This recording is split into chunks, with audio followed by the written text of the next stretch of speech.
Hello मेरे प्यारे बच्चों, कैसे हो आप लोग। आशा करता हूं कि मां शारदे की कृपा से आप सभी स्वस्थ और मस्त होंगे। चलिए मेरे दोस्तों, आज की क्लास में मैं और एक नए टॉपिक के बारे में डिस्कस करने जा रहा हूं। टॉपिक का नाम है प्लेजेंटा। प्लेजेंटा, जिसको आप लोग आंवल के नाम से भी जानते हो या अपरा के नाम से भी जाना जाता है। ओके, क्लियर है कि नहीं है। प्लेजेंटा के 3 नाम आपके सामने में है। अपरा भी इसी को कहते हैं, जरायु भी कहते हैं। मेरे प्यारे बच्चों, कितने सारे नाम है इसके। जरायु, अपरा, आंवल, प्लेजेंटा सब इसी का ही नाम है। कोई भी नाम से क्वेश्चन आ सकते हैं, बट आंसर तो सबका सेम ही रहेगा।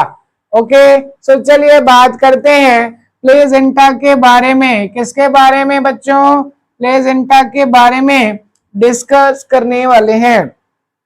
प्लेजेंटा क्या होता है बेटा? एक क्या होता है, एक ट्यूब लाइक स्ट्रक्चर्स होता है जो कनेक्शन प्रोवाइड करता है किसके बीच में, एम्ब्रियो और आपके मदर्स की जो क्या होते हैं, यूट्राइन वॉल्स जो होते हैं, यूट्रस की जो वॉल होता है। मतलब क्या है, एक जंक्शन है, एक कनेक्टेड है जो किसको ज्वाइंट करा रहा है, मम्मी को किससे, मदर को शिशु के साथ में, मतलब एम्ब्रियो के साथ में ज्वाइंट करा रहा है, एक दूसरे को कनेक्ट कर रहा है। ओके, सो प्लेजेंटा का मेन काम क्या है, कनेक्शन। ये एक ट्यूब लाइक स्ट्रक्चर्स होते हैं जो दोनों को कांटेक्ट में लेकर आता है। ओके मेरे प्यारे बच्चों, बट एम्ब्रियो पूरी तरह से मदर की वॉल से कांटेक्ट पर नहीं होता है। एम्ब्रियो की जो क्या होती है, अम्बिलिकल कॉर्ड्स जो होते हैं बच्चों, उसका कांटेक्ट प्लेजेंटा से होता है। ओके, मदर से नहीं होता। याद रखिए क्या बोला जा रहा है। सो देखिएगा, this is the embryo, this is the what, embryo. Okay, अब ये जो एम्ब्रियो है उसका ये क्या है बच्चों, अम्बिलिकल कॉर्ड है। This is the umbilical cord. ये एलेंटॉइड से बने होते हैं। किससे बने होते हैं बच्चों? एलेंटॉइड से बने होते हैं। Okay, this is the yolk set और ये है एम्ब्रियो। एम्ब्रियो के चारों तरफ क्या एक मेम्ब्रेन दिख रहा होगा, जिसको क्या कहते हैं मेरे बच्चों? इसको कहते हैं एमनियोटिक मेम्ब्रेन। क्या बोलते हैं इसको? Amniotic membrane. और इसके अंदर पर क्या होते हैं, बहुत सारे फ्लूइड्स होते हैं, जिसे बोला जाता है एमनियोटिक फ्लूइड। ओके बच्चों, क्वेश्चन आता है, बच्चा कौन सी फ्लूइड पर क्या होता है, तैर रहा होता है, तो आंसर में क्या आएगा, एमनियोटिक फ्लूइड आता है मेरे प्यारे बच्चों। सो प्लीज केयरफुली रीड करेंगे। आगे हमको एमनियोसेंटेसिस भी तो पढ़ना है ना।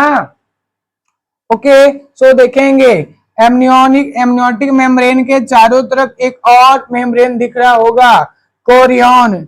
ओके बच्चों, सो ये जो मेम्ब्रेन है इसको कोरियोनिक मेम्ब्रेन्स कहते हैं।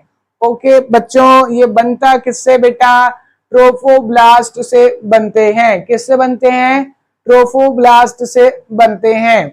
ओके, सो इतनी बात क्लियर हो गई होगी, तो एक बार चेक कर लेते हैं। देखिएगा, कोरियन का जो क्या होता है, सामने वाला पार्ट होता है, इसमें कुछ फिंगर लाइक क्या होते हैं, विलाई लाइक स्ट्रक्चर्स है, जिसको कहते हैं बच्चों कोरियोनिक विलाई कहते हैं। ओके, कोरियोनिक विलाई कहते हैं। और ऐसी फिंगर लाइक स्ट्रक्चर किसमें पाया जाता है? याद रखना, एंडोमेट्रियम की वॉल्स में ऐसे ही स्ट्रक्चर्स पाए जाते हैं। तो क्या होते हैं बच्चों, कोरियोनिक विलाई और एंडोमेट्रियम के वॉल एक दूसरे के कांटेक्ट पर आ जाते हैं। कब आता है? याद रखना, इम्प्लांटेशन के दौरान क्या हो जाते हैं, ये एक दूसरे से क्या हो जाते हैं, चिपक जाता है। ओके मेरे प्यारे बच्चों, ये क्या हो जाता है, कांटेक्ट में आ जाता है। तब क्या कहते हैं, जब ये एक दूसरे से अटैच हो जाता है तब इसको कहते हैं इम्प्लांटेशन। इम्प्लांटेशन होने के बाद ही क्या होता है, प्लेजेंटा फॉर्म होते हैं। ओके मेरे प्यारे बच्चों, अब यहाँ से बहुत सारे क्या होते हैं, आर्टरी एंड वेन्स की क्या होती हैं, ट्यूब्स प्रेजेंट होते हैं, जो क्या करते हैं, ठीक है, एंडोमेट्रियम तक क्या करते हैं, आपकी क्या होता है, ऑक्सीजन और क्या होते हैं, न्यूट्रिएंट्स का सप्लाई करते हैं। ओके बच्चों, अब इसके बाद में देखिएगा कांटेक्ट पर तो नहीं होते हैं, ठीक है, लेकिन क्या होते हैं, पास पास होते हैं, एकदम बहुत ज्यादा कांटेक्ट पर नहीं होते हैं। यहां से क्या होता है बच्चों, यहां से सिंपल डिफ्यूजन के कारण से क्या होती है, न्यूट्रिएंट एंड गैस का क्या होगा, एक्सचेंज होगा। ओके बच्चों, याद रखेंगे कौन सा सिंपल डिफ्यूजन की प्रोसेस होता है, जिसके कारण से क्या होता है, एक्सचेंज होता है, किस मतलब सप्लाई किया जाएगा, न्यूट्रिएंट का सप्लाई होगा। इतनी बात समझ में आई कि नहीं आई, आ गई होगी।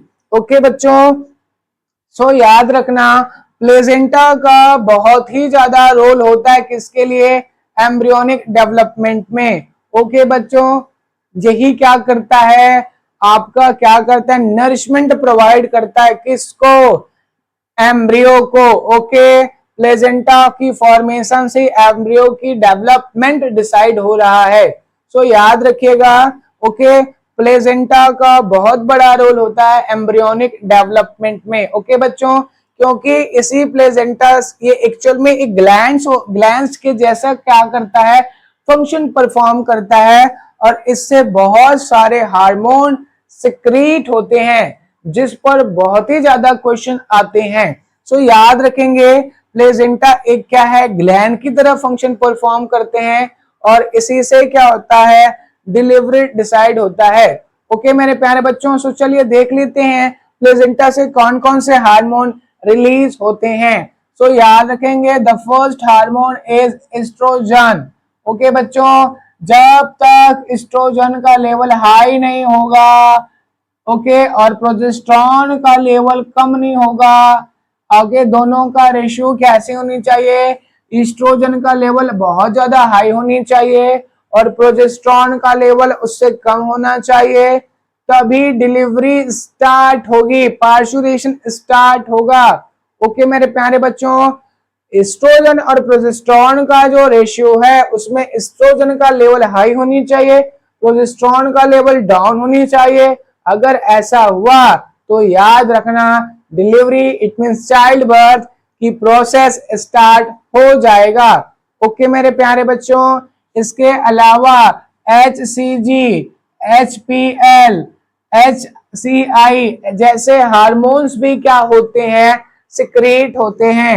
ACTH हार्मोन्स, इतने सारे हार्मोन्स क्या करते हैं, प्लेजेंटा क्या करते हैं, सिक्रेट करते हैं। इसके अलावा कुछ अमाउंट पर रिलैक्सिन हार्मोन्स भी क्या कर सकते हैं, सिक्रेट कर सकते हैं मेरे प्यारे बच्चों। इतनी बात क्लियर है कि नहीं है। सो यही जो हार्मोन्स है, जो क्या करता है, इंपॉर्टेंट प्ले करता है डिलीवरी के टाइम, डिलीवरी डिसाइड करने का काम इसी का है। ओके, इतनी बात क्लियर है कि नहीं है बच्चों, आ गई बच्चों। इसके फुल फॉर्म भी पूछे जा सकते हैं, सो प्लीज फुल फॉर्म को अच्छे से क्या करना है, याद करना है। ओके, HCG, ओके, तो याद रखना इसका नाम है human chorionic gonadotropin hormones. Okay, human placental hormones. इतनी बात क्लियर है कि नहीं है, तो याद रखिएगा इस इंपॉर्टेंट कॉन्सेप्ट को। ये जो हार्मोन्स है ये बहुत ही ज्यादा क्या है, इंपॉर्टेंट है, एज वेल एज गैस की एक क्वेश्चन आता है प्लेजेंटा से रिलेटेड, पूछा जाता है मेरे प्यारे बच्चों, right the function of placenta. तो क्या लिखोगे आप लोग, याद रखना 3 से 4 पॉइंट्स बहुत अच्छे से याद रखना, क्योंकि क्या है इसका फंक्शन क्वेश्चंस पर आ जाते हैं। पहली क्वेश्चंस का आंसर देखिएगा, एम्ब्रियो को क्या कहता है, न्यूट्रिएंट सप्लाई करने का काम किसका है, ठीक है, प्लेजेंटा का है। प्लेजेंटा अम्बिलिकल कॉर्ड को सप्लाई करेगा, अम्बिलिकल कॉर्ड से पहुंच जाता है किसके पास में, एम्ब्रियो के पास में। दूसरी बात है एक्सक्रीटा, जितने भी क्या होते हैं एम्ब्रियो के बॉडी पर एक्सक्रिएटा बन रहे हैं, उसको आउट किसके कौन सी रास्ते से होगी, इसी प्लेजेंटल के फॉर्म्स में होते हैं, अम्बिलिकल कॉर्ड से आएगा। गैस एक्सचेंज ये भी क्या करता है, इसी रास्ते से क्या होते हैं, ट्रांसफर किया जाएगा। सो बहुत सारे क्या होते हैं इसके फंक्शन होते हैं। हार्मोन रिलीज करने का काम भी इसी का होता है। प्रेगनेंसी के बाद डिलीवरी का क्या होता है, पार्चुरेशन की प्रोसेस भी स्टार्ट कब होगी, जब प्लेजेंटा का क्या होगा, हार्मोन रिलीज होगा। सो प्लीज मेरे प्यारे बच्चों, ये जो कॉन्सेप्ट है इसको बहुत अच्छे से याद रखना। और इसके बाद आपको ट्विंस के बारे में बताएंगे कि कौन सी कंडीशन पर क्या होते हैं जुड़वा बच्चे हो सकते हैं और जुड़वा बच्चे कितने प्रकार के होते हैं। Okay, so please till then बच्चों, आगे की लेक्चर देखने के लिए इस वीडियो को, इस चैनल को सब्सक्राइब कर देंगे, लाइक कर देंगे और कुछ समझ में ना आए तो प्लीज कमेंट पास कर देंगे। Thank you.